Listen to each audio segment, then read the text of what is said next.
Yang bagian dalam, yang bagian luar. Yang pertama di sini ada hernia inguinalis. Hernia itu apa sih? Penonjolan.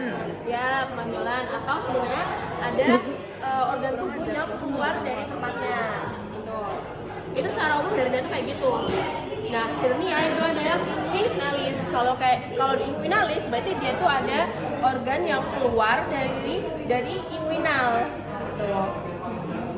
Itu ya.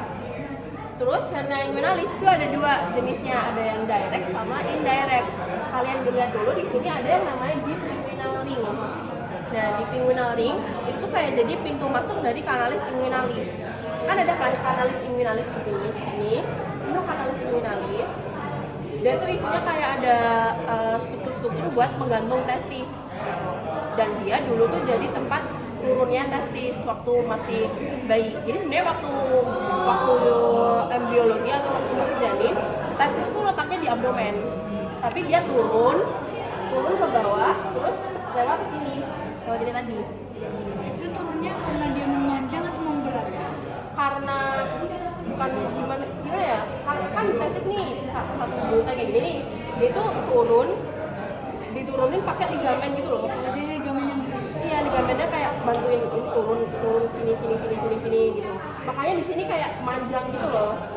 Karena ini bekas penurunannya dia. Besok bulan dia 1 derajat. Nah, terus ini kan tadi pintu masuknya nih di inguinal ring. Kalau indirect dia itu ada di inguinal ring yang dia itu nggak terlalu lebar. Jadi buka terlalu lebar, akhirnya ada organ yang turun lewat kanalis inguinalis ini. Oh. Jadi dia bisa nyampe ke skrotum atau nyampe ke testisnya ini. Jadi itu kayak gini. Jadi itu sebenarnya hernia inguinalis, tapi dia tuh udah turun sampai ke skrotumnya. Organ apa itu yang masuk ke situ? Biasanya usus. Oh, usus. Iya. Ini beda. Ini kan usus nih. Nah, dia tuh bisa kalau misalnya karena inguinalnya tadi deep inguinal ringnya tadi muka terlalu lebar, ususnya tuh bisa turun ke bawah sampai ke skrotum ini. Kan kalau direct tuh ini kalau inguinal ringnya tuh biasa aja, jadi masih bagus-bagus aja. Cuma di belakangnya sini, ini tuh ada yang daerah trigonum hasobah itu. Nah, itu tuh daerah yang dia tuh kayak lebih rentan gitu loh, lebih lemah, dinding perut yang lemah.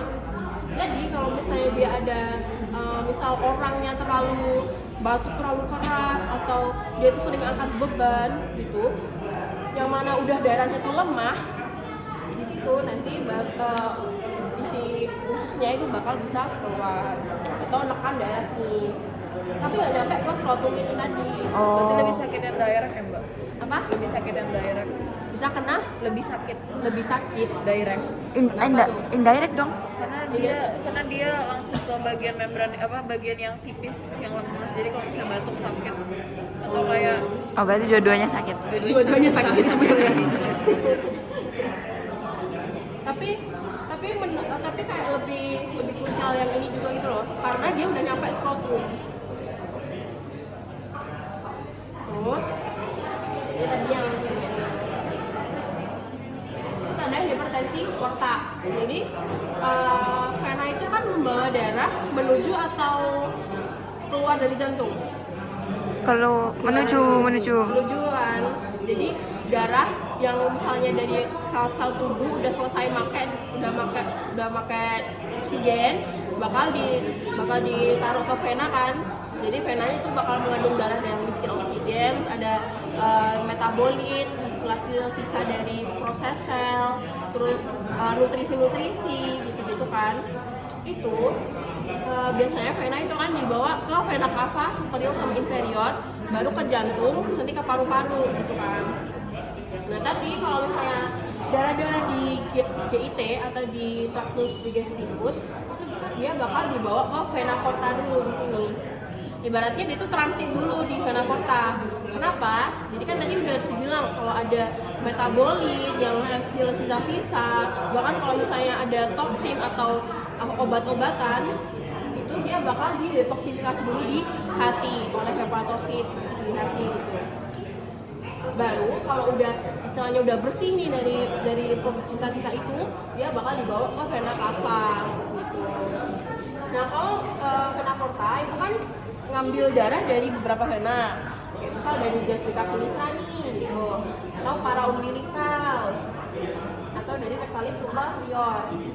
Nah kalau misalnya di aliran menuju atau setelah vena portanya itu ada gangguan, terus ada sumbatan di situ, darah yang harusnya ke vena porta itu bakal nyari jalan lain gitu. Jadi dia bakal cari jalan lain, yaitu ke vena-vena yang anastomosis itu jadi kayak pertemuan gitu. Kalau misalnya vena gastrica sinistra, dia bakal nyari jalan ke azigos gitu. Yang mana azigos itu ada daerah esophagus ini kan. Terus kalau misalnya paraumbilikal nggak bisa lewat situ, dia bakal lewat ke vena superficial dinding abdomen. Rectalis superior kalau misalnya nggak bisa lewat situ, nanti bakal lewat ke rectalis media sama rectalis inferior. Nah, tapi karena di situ ada, kalau misalnya ada sumbatan, darahnya numpuk di situ, tekanan di pembuluh darah itu bakal meningkat atau hipertensi. Nah kalau udah meningkat, biasanya vena itu akan distensi atau dia tuh bakal melebar, terus jadi lebih berkelok-kelok gitu, dan ada namanya varises. Nah varisesnya itu tergantung letaknya di mana. Kalau misalnya yang bermasalah di vena gastrica sinistra, dia nyari ke azigos kan, yang aku bilang tadi letaknya di esophagus. Berarti kalau misalnya di sini ada varises, nah berarti namanya esophageal varises.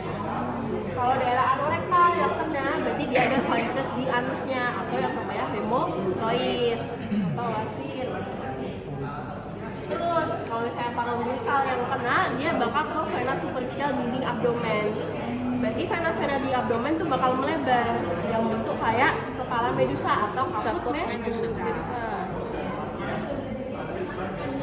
Terus ada hepatomegali atau pembesaran hepa.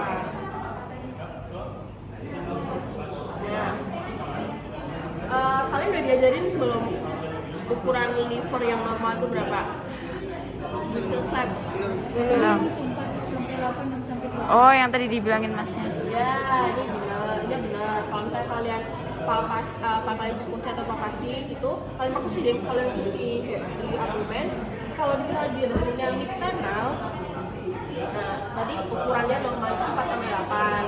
Kalau di vena medioclavicular kanan berarti 6 sampai 12.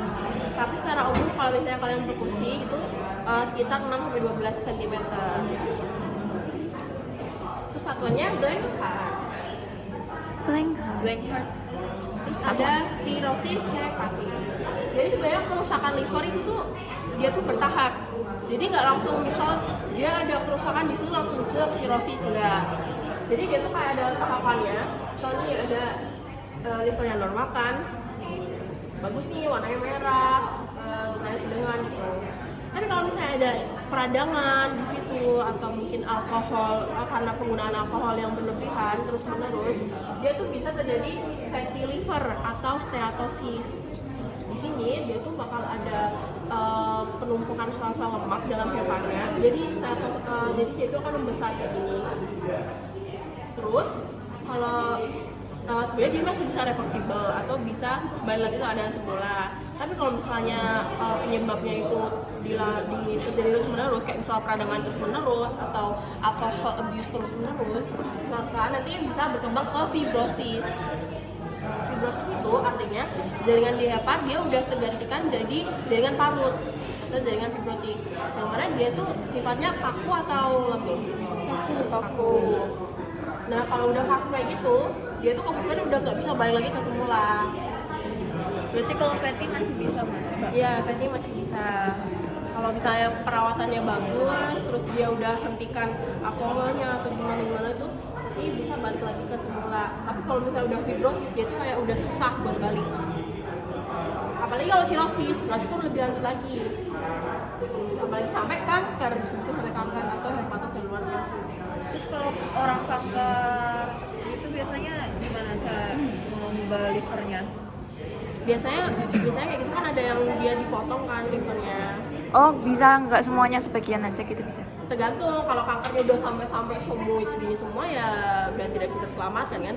Tapi kalau misalnya paling bisa pakai transplant. Tapi kalau misalnya kankernya cuma segini nih, dia biasanya bisa dipotong.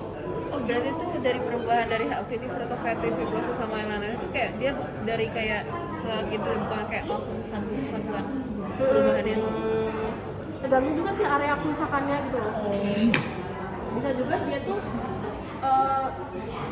dia kan makin mengecil nih kalau misalnya udah sirosis.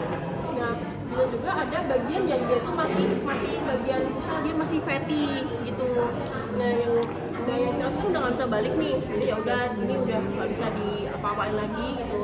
Paling nggak bisa, tapi bisa balikin yang fatty. Itu yang hijau apa mbak? Nggak ada. Ijo itu.